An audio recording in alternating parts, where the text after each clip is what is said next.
Hello दोस्तों। तो thumbnail से आपको पता चल चुका होगा कि आज का हमारा टॉपिक क्या है।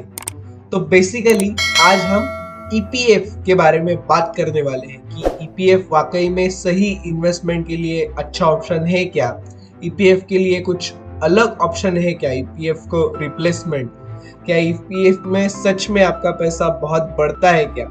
तो ये सब कुछ लोगों के मतलब ईपीएफ के बारे में सवाल होते हैं कि उन सब के हम इस वीडियो में आंसर देने वाले हैं और आपको भी क्लियर हो जाएगा इस वीडियो के बाद कि ईपीएफ सच में अच्छा है क्या। तो मैं आज आपको कुछ कैलकुलेशंस भी दिखाने वाला हूँ ईपीएफ के बारे में, तो उससे आपको क्लियर हो जाएगा। तो बेसिकली ईपीएफ वर्क कैसे करता है तो मैं आपको ये पहले बता देता हूँ जिसको मालूम नहीं है उसके लिए। तो ईपीएफ मतलब एम्प्लॉय प्रोविडेंट फंड। तो ईपीएफ के अंदर आप मैक्सिमम कंट्रीब्यूशन कितना कर सकते हो, तो आपके सैलरी के 12%, और वो भी अमाउंट में होना चाहिए मैक्सिमम 15,000। तो उससे ज्यादा आप ईपीएफ में कंट्रीब्यूट नहीं कर सकते। बराबर, ये क्लियर हो गया आपको। तो आप मैक्सिमम 12% आपके सैलरी के और नॉट एक्सीड्स 15,000, तो उतना आप कंट्रीब्यूट कर सकते हो। और जितना आप कंट्रीब्यूट करते हैं उतना ही आपका कंपनी का ओनर मतलब जो आपका बॉस होता है वो भी उसमें कंट्रीब्यूट करता है। तो मतलब आपकी सैलरी है 20,000 रुपए और आपने 2,400 रुपए आप हर महीने ईपीएफ में कंट्रीब्यूट करते हो, तो आपका जो कंपनी का ओनर है वो भी 2,400 रुपए उसमें कंट्रीब्यूट करता है और उसके ऊपर आपको 8.1% का इंटरेस्ट मिलता है ईयरली।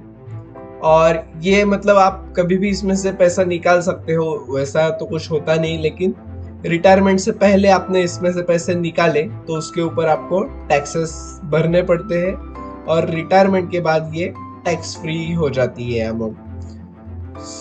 चलिए हम वो कैलकुलेशंस के तरफ बढ़ते हैं। सबसे पहले हम ईपीएफ का आपको जो कैलकुलेशन है वो बता दें।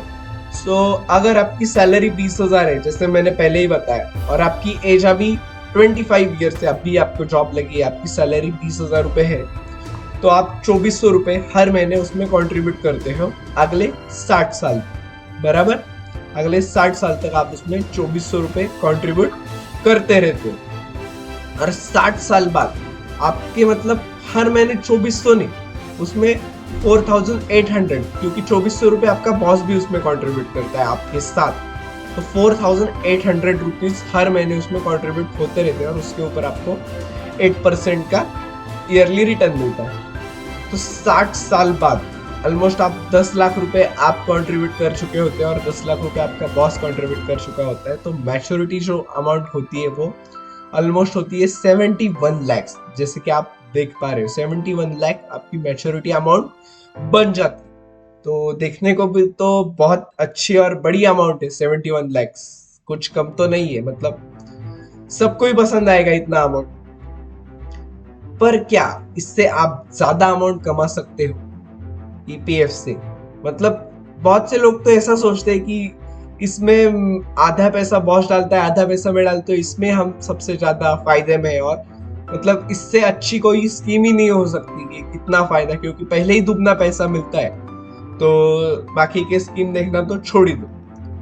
पर इसे भी एक रिप्लेसमेंट है। अगर आपने सेम थिंग मतलब आपके 25 साल की उम्र में आपने 2,400 रुपए की एसआईपी स्टार्ट करी, देखो ध्यान से सुनिए कि आपकी 25 साल की उम्र में आपने 2,400 रुपए की एसआईपी स्टार्ट करी और वो आगे 35 साल तक मतलब आपके रिटायरमेंट के आपके 60 साल तक आपके एज के वो एसआईपी आपने वैसे ही चालू रखी, तो उसको एवरेजली 12% कम से कम, मतलब इतने ज्यादा साल के लिए तो 12% तो मिलता ही है, उससे ज्यादा मिलता है 12 से, लेकिन मैं आपको मिनिमम बता रहा हूँ 12% का आपको रेट ऑफ इंटरेस्ट मिला। पर इसमें क्या हो रहा है, हर महीने 2,400 रुपए आ रहे हैं। हाँ, मतलब जो अपना ईपीएफ था उसमें 4,800 आ रहे थे, इसमें सिर्फ 2,400 रुपए बचते जा रहे। तो भी जो आपकी रिटायरमेंट है एज 60, तब आपकी इन्वेस्टमेंट होती है 10 लाख, पर आपकी जो मैच्योरिटी अमाउंट जो होती है वो होती है 1,50,00,000। बहुत ज्यादा है ना ये। तो वही एसआईपी में क्या फायदा होता है, एसआईपी में कंपाउंडिंग होता है, मतलब इंटरेस्ट के ऊपर इंटरेस्ट मिलता है। वो बाकी कौन से भी स्कीम में नहीं मिलता, चाहे वो ईपीएफ हो या पीपीएफ हो, सब में आपको सिंपल इंटरेस्ट से कैलकुलेशन होता है। और एसआईपी मतलब म्यूचुअल फंड्स में ना कंपाउंडिंग, मतलब कंपाउंडिंग बहुत इंपॉर्टेंट है। और जब साल बढ़ते जाते हैं ना एसआईपी की, तब आपको वो कंपाउंडिंग की वैल्यू समझ में आने लगती है कि कंपाउंडिंग कितना अच्छा है और कंपाउंडिंग कितना हेल्प करता है अपने पैसे को ग्रो होने में। और ये मैंने आपको 12% से बताया कैलकुलेशन, पर 35 साल की एसआईपी को कैसे भी 15% का मिल जाता है रिटर्न। आपने स्मॉल कैप्स म्यूचुअल फंड में डाले तो कैसे भी 15 से कभी कभी 20 भी मिल जाता है, पर मिनिमम बताना मेरा काम है, तो आपको 15 से भी बता देता हूँ कि आपके फंड्स को 15% तक का रिटर्न मिल गया तो आपकी मैच्योरिटी अमाउंट क्या होगी? सिर्फ 3% से बड़ा रिटर्न। पर मैच्योरिटी अमाउंट कितने परसेंट से बड़ी आप देख सकते हो, 3.5 करोड़। कितनी? 3.5 करोड़ की आपकी मैच्योरिटी अमाउंट हो सकती है अगर आपको 15% तक का रिटर्न एसआईपी ने दिया 35 साल के एसआईपी को आप। तो ये ईपीएफ को कब का कब बीट कर चुका है। तो इसलिए मेरा मानना क्या है कि ऐसा मत करो कि ईपीएफ में ही मतलब पूरा पैसा आपका ईपीएफ में ही एक इन्वेस्टमेंट रखिए, इससे अच्छा कुछ हो ही नहीं सकता। ईपीएफ के साथ आप एसआईपी भी स्टार्ट करो तो क्या होता है ना, ज्यादा पैसा मिला। आपकी प्लान्स भी बहुत बड़े बड़े होते हैं लोगों के, कि सपने हम बहुत देखते हैं कि मुझे ये करना है, ये खरीदना है, वो खरीदना है। क्या होता है, पर वो सब कुछ हम ले नहीं पाते क्योंकि लैक ऑफ मनी।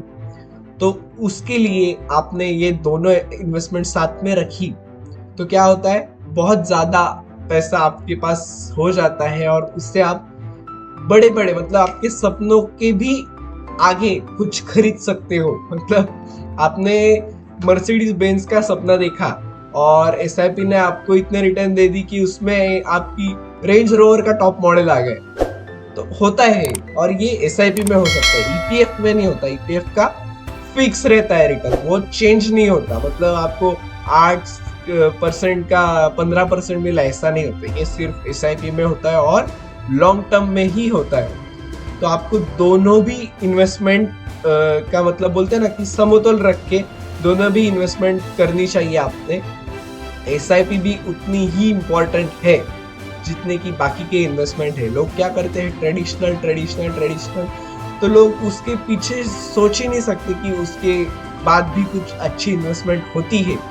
लोग सिर्फ एफडी, आरडी, ईपीएफ, पीपीएफ इसमें ही फंस चुके हैं। लोग इसके आगे भी कुछ है ये देख ही नहीं पाते। इसलिए लोगों को, बहुत से लोगों को डर लगता है कि शेयर मार्केट मतलब पैसा डूब जाएगा।